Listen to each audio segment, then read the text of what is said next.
உறுப்பினர் முத்துராஜா அவர்கள். மாண்புமிகு பேரவைத் தலைவர் அவர்களே, புதுக்கோட்டை மிக நேர்த்தியாக திட்டமிடப்பட்டு உருவாக்கப்பட்டது.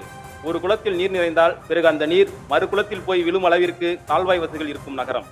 நகரம் விஸ்தரிக்கப்பட்டுக் கொண்டே இருக்கிறது. பரப்பளவு அதிகமாக இருக்கிறது.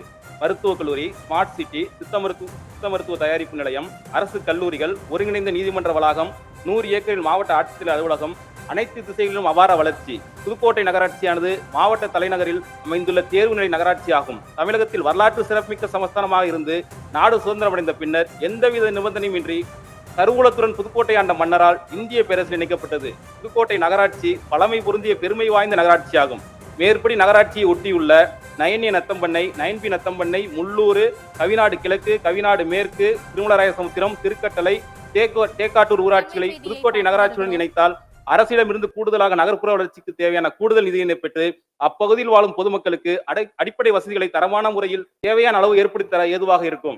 எனவே புதுக்கோட்டை நகராட்சியினை மாநகராட்சியாக மாற்றுவதற்கு மாண்பு அமைச்சர்களை பேரவைத் தலைவர்கள் வாயிலாக கேட்டுக்கொள்கின்றேன்.